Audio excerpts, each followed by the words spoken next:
pues comienza la renovación del gabinete, que seguramente será el de la fase final del gobierno, fase final que tiene que ser marcada necesariamente y sobre todo este año por el cumplimiento del programa. Cumplir es lo que el pueblo demandó en su voto del 2022, quiso un cambio, ese cambio debe profundizarse. El cambio tiene que ser democrático, es decir, que el pueblo tenga cada vez más poder. Democracia no significa más sino el poder del pueblo, no hay que explicarlo mucho. No se necesita estudiar ciencia política para saber de este concepto.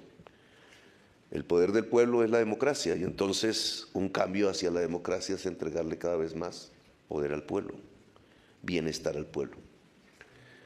Y las reformas que se han presentado tienen que ver con eso. Solo una ha pasado el Congreso y ya piensan tumbarla en la Corte.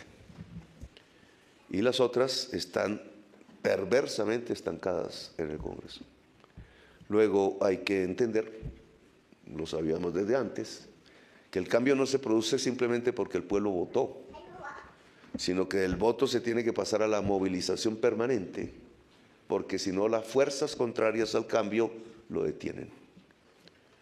No es que el gobierno esté paralizado a su interior, aunque hay fallas, sino que además tiene las fuerzas que siempre han sido las privilegiadas del poder, las que han conducido a Colombia a la desigualdad social y a la violencia, y a la falta de democracia, a la exclusión casi que permanente de la mayoría de la población de las grandes decisiones del país y de su propio bienestar, porque la antidemocracia tiene un efecto económico. La riqueza del país va para unos pocos. Necesitan mantener el pueblo alejado del poder para que precisamente la riqueza del país, que es de todos, termine en manos de 4 o 5 personas, algunos corruptos y nada más. Luego, si queremos el cambio, toca derrotar esa resistencia. Y esa resistencia contra el cambio no se derrota sino movilizando al pueblo. Luego, este año tiene que ser el año de la movilización. Al ministro del Trabajo le corresponden 2 grandes reformas: defenderlas a como dé lugar, aplicarlas, porque aún dentro de las normas constitucionales presentes y vigentes se pueden hacer cambios. Intentan detener los cambios legislativos, pero la Constitución es clara en que tiene que haber un Estado social de derecho. Palabra que se olvida permanentemente, incluso los mismos juristas hablan de Estado de Derecho como si no hubiéramos cambiado la Constitución. La Constitución cambió del estado de sitio a un Estado social de derecho. El estado de sitio era la Constitución anterior porque prácticamente vivíamos en estado de sitio. Es decir, no regía la Constitución del 86, que hablaba de un Estado de Derecho, sino que regía un régimen de excepción dictatorial. Durante 25 años marcó mi juventud, que era el estado de sitio, donde por decreto, un presidente dictatorialmente podía pasar normas aún inconstitucionales. No existía la Corte Constitucional en ese entonces, sino una sala. Quitar libertades, quitar derechos. Yo fui puesto preso quitando mi libertad por nada. No sé si Sanguino lo fue también. Y entonces los ciudadanos no podíamos protestar, no podíamos rebelarnos. Rebelarse es un derecho de cualquier ciudadano cuando lo dirige una tiranía, y lo que teníamos era una tiranía. La Constitución del 91 cambió ese régimen normativamente, no realmente. Normativamente porque habló de Estado social de derecho. No realmente porque lo que tenemos son regímenes mafiosos gobernando extensos territorios de Colombia. Y entonces, ¿cómo construir un Estado social de derecho en este gobierno? Es la propuesta que hicimos. Y un Estado social de derecho implica poder para el pueblo y derechos para el pueblo y libertades para el pueblo, reales. Poder para el pueblo real, no en discursos.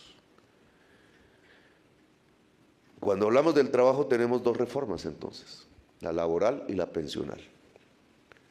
En un Estado social de derecho, los trabajadores y las trabajadoras deben ser tratados como esclavos y esclavas. En un Estado social de derecho, una trabajadora, a partir de que se le contrata espuriamente por 2 o 3 meses, el patrón puede acosarla sexualmente, condenarla a una especie de esclavitud a cambio de que pueda comer, condenar a la esclavitud a los seres humanos en general, hombres y mujeres, porque si no, no hay salario, no hay ingreso, porque el contrato no es un salario según nuestras normas, porque a los trabajadores que estaban a tiempo indefinido los volvieron contratistas espurios y por tanto esclavizados y esclavizadas.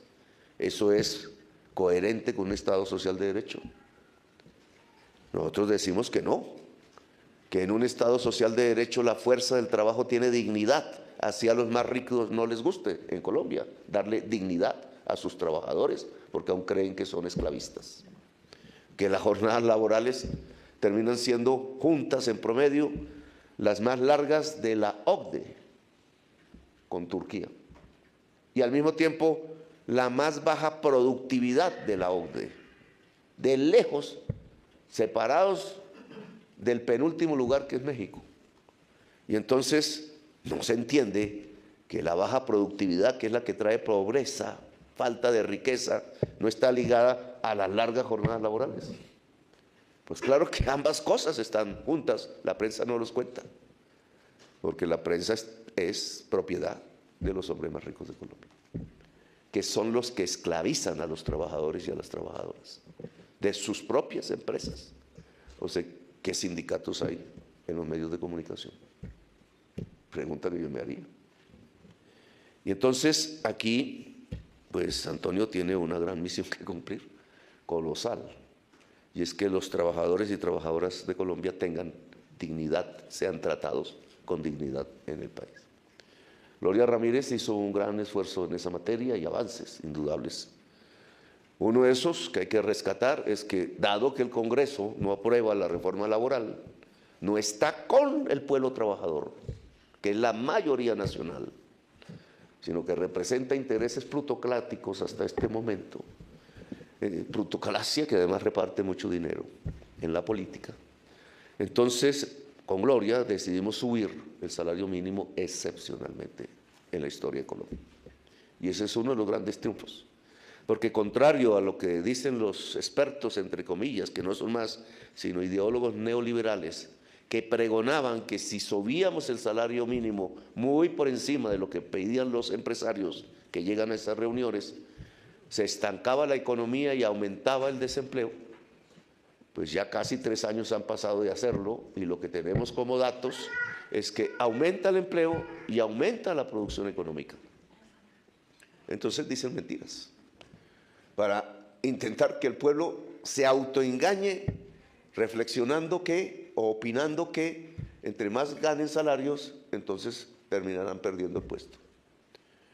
Tratando de enfrentar a unos trabajadores con otros trabajadores porque unos trabajadores piden más salario. Pues más salario va a haber en Colombia.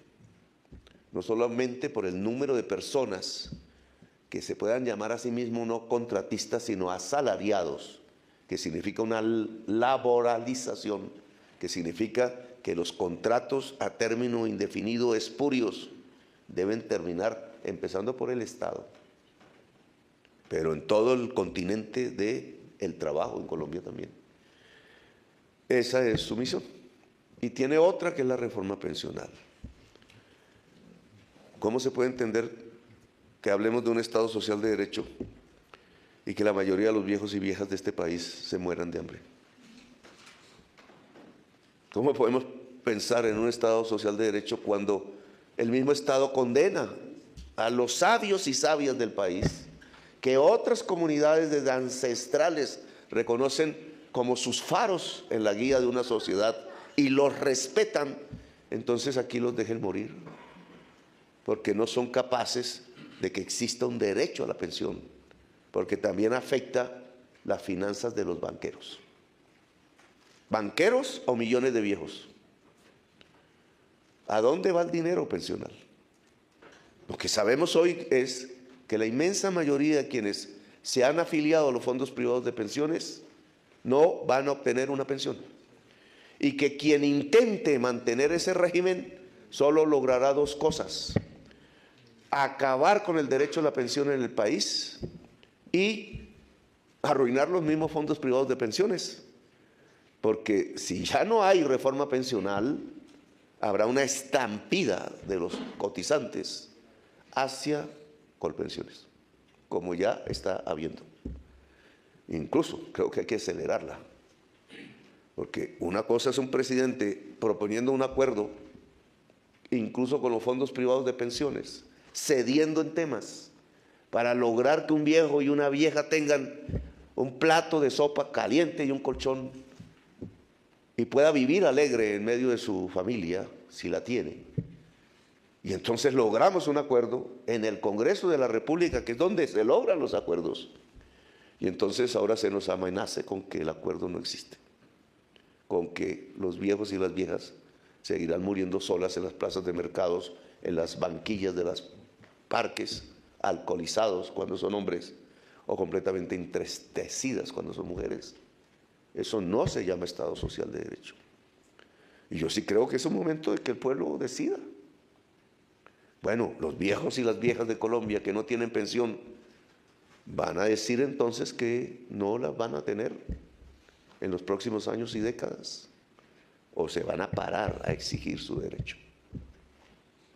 Yo creo que un pueblo en una democracia debe exigir sus derechos si queremos construir un Estado social de derecho. Y entonces, ministro, usted tiene ese trabajo, dialogando primero. Al que más le conviene la reforma pensional fuera de los 3 millones de ancianos y ancianas que no tienen hoy pensión y que ya cumplieron la edad para tenerla, es a los mismos fondos privados de pensiones, porque se van a quebrar si no hay reforma pensional.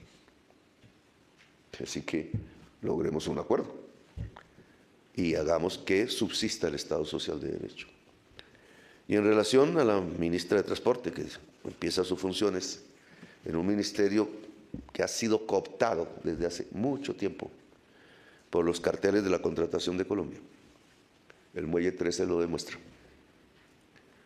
Muelle 13 es una propiedad pública. Nunca fue concesionado, nunca. Fue en compensación entregado a la Armada, que es una entidad pública. Y de pronto resulta que hay jueces que dicen que hay que aplicarse la concesión porque una funcionaria del Ministerio del Trabajo, que ya no está ahí, de transporte, disculpe, en Invías se trabajaba, entonces lo puso en un papelito, quién sabe por qué, cuando nunca el gobierno, ni este, ni los anteriores, han entregado en concesión el Muelle 13. Y simplemente lo reclamamos como propiedad pública para ponerlo al servicio de la gente más humilde de Buenaventura, que son sus pescadores. No han podido devolvernos nuestra decisión, a pesar que lo han intentado un señor muy poderoso, que incluso oficiaba como delegado en la Cámara de Comercio de Cali. No puede ser, la propiedad pública no se puede tratar con tanto irrespeto. Nadie ha dicho que el poder público, la propiedad pública, el espacio público es apropiable privadamente a través de las trampas. Mucha de la comida que pasó por ahí tiene el popó de las palomas. Lo dijo el Ministerio de Medio Ambiente, y si las mujeres embarazadas consumen eso, pues produce un virus que se llama toxoplasmosis, que puede ser incluso mortal. Y entonces la codicia es más importante que la vida. Y entonces las normas nos van a obligar a que cedamos a la codicia y no protejamos la vida, solo porque un poderoso se adueñó ilegítimamente de ese espacio público. Pues eso lo que demuestra es un ministerio del transporte cooptado por ese tipo de poderes y codicias. Por eso no hay carreteras en las zonas donde hay violencia. Esto está correlacionado. No hay una carretera en el Catatumbo. Claro, los campesinos allá cultivan hoja de coca, pero si quisieran cultivar maíz u otro producto ilícito, no tendrían cómo sacarlo a la carretera central. Cebollas que hay allá y son importantes. La cebolla o cañera ya no es la cebolla cañera que se vende en los supermercados, sino que la cebolla es gringa, peruana, algo así. Y entonces, ¿cómo esperamos que el campesinado no siembre hoja de coca y se produzcan las violencias que alrededor de la cocaína estamos observando, incluso transformando antiguos revolucionarios en raquetos? Con el perdón de Antonio, que no pertenece a eso, pero sí los conoció. No puede ser. Una degradación completa de la sociedad colombiana que se sume en la sangre, en la violencia, en la degradación de la codicia misma, simplemente porque los dineros para movilizarse se concentran en 4 banqueros que hacen carreteras de 4Gs. Hasta el día de hoy es así. ¿Cómo es posible que no haya una carretera por el Micay que junte a Popayán con el mar? La única capital de toda Colombia, no es la única porque hay otras obviamente mediterráneas, pero de los departamentos del litoral pacífico que no va al mar. ¿Cómo es posible que en un departamento que tiene mar, de todos los departamentos de Colombia, el único que no junta su capital con el mar es el Cauca y Popayán? Y entonces se explica por qué esos campesinados terminan sembrando hoja de coca. No tienen salida. Y si su salida es al mar, lo que pueden exportar es cocaína. Por eso aparece un pitufo en la prensa, porque es el dueño del puerto de Buenaventura. Porque no hicimos las obras que permitiesen que la población excluida dejase de ser excluida. Y cuando este gobierno lo intentó, entonces apareció que las vigencias futuras ya están amarradas, que los contratos ya están amarrados, que hay que hacer recortes presupuestales porque nos obligan a recortar, que no quieren las fuerzas que van contra el cambio, que tengamos recursos así, sea desplazándolos de los lugares de los grandes negocios hacia las obras que necesita el pueblo de Colombia. El Ministerio de Transporte está cooptado por los dueños de las concesiones viales del país.